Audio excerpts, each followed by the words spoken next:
আসসালামু আলাইকুম, welcome back to my channel. তো আজকে আমি আপনাদের সাথে সামুদ্রিক রিঠা মাছের একটি রেসিপি নিয়ে হাজির হলাম।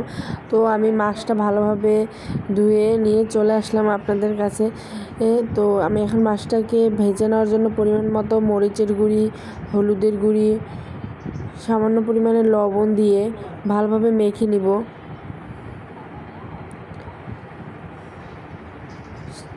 যেহেতু এটা সামুদ্রিক মাছ, তো আমি এখানে বেশি পরিমাণে একটু মরিচের গুঁড়ি ব্যবহার করেছি। তো আমার মাখা হয়ে গেলে আমি চুলায় একটি কড়াই বসিয়ে দিয়েছি। তো কড়াইটা আমি ভালোভাবে গরম করে নিয়ে পরিমাণ মতো তেল দিয়ে দিব।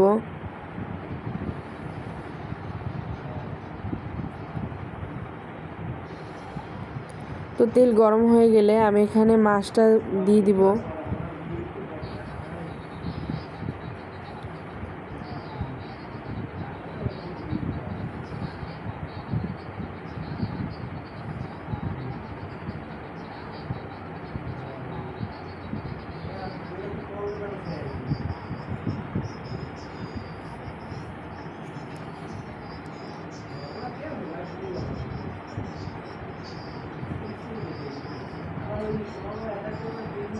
তো মাছটা আমি একদম লাল করে ভেজে নিয়েছি।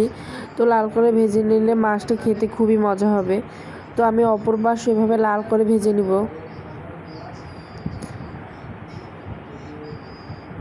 তো আমার ভাজা হয়ে গেলে আমি এখন মাছটা উঠিয়ে নিব।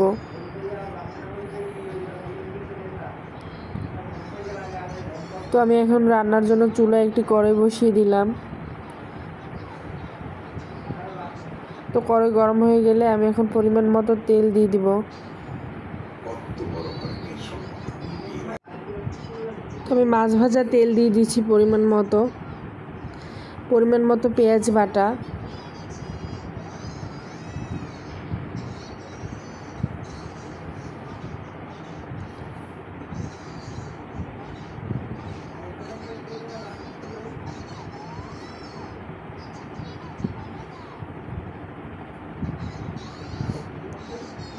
তো এখানে আদা আর রসুন বাটা দিয়ে দিয়েছি।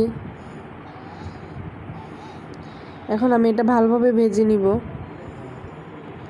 তো এখানে আরেকটু সামান্য পরিমাণে রান্নার তেল ব্যবহার করব।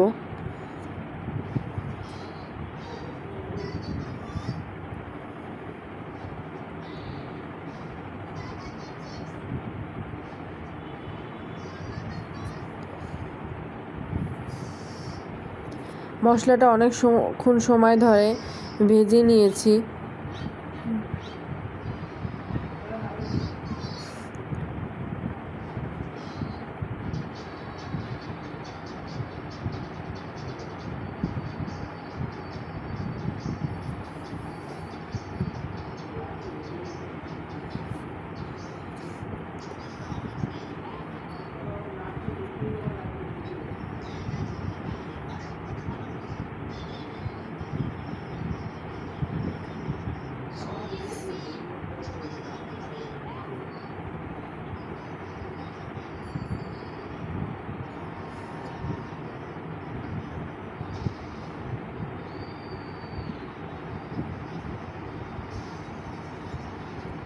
তো মাছের মশলাটা অনেক সময় ভেজে নিলে হবে কি খেতে খুবই মজা হবে।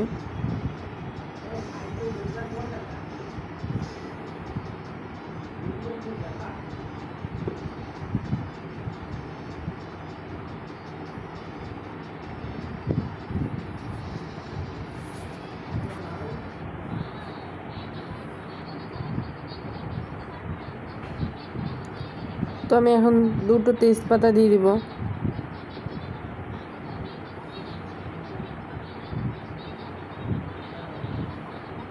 তো আমার মশলা যখন এভাবে ভাজা হয়ে যাবে, তো আমি পরিমাণ মতো পানি দিয়ে দিব। তো পানি দেওয়া হয়ে গেলে আমি এখন এখানে মরিচের গুঁড়ি, পরিমাণ মতো হলুদের গুঁড়ি আর লবণ দিয়ে দিব সামান্য পরিমাণে, যেহেতু মাছ ভাজার সময় পরিমাণ মতো লবণ একটু বেশি দিয়েছি। তো এখন মশলাটা ভালোভাবে মিশিয়ে নিব, মিশিয়ে আর একটু সময় কষিয়ে নিব, তাহলে খেতে আর কি মজা হবে মাছটা, যেহেতু সামুদ্রিক মাছ।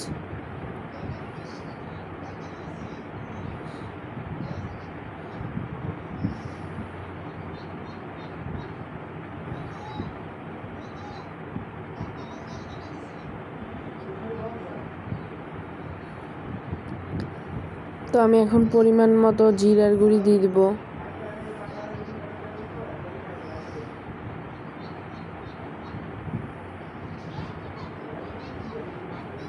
তো আমার মশলা কষানো হয়ে গেলে এখন আমি পানি দিয়ে দেব পরিমাণ মতো।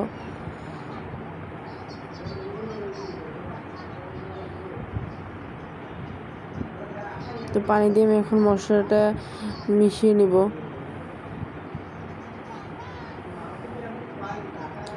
তো আমি এখন মাছগুলো দিয়ে দিব।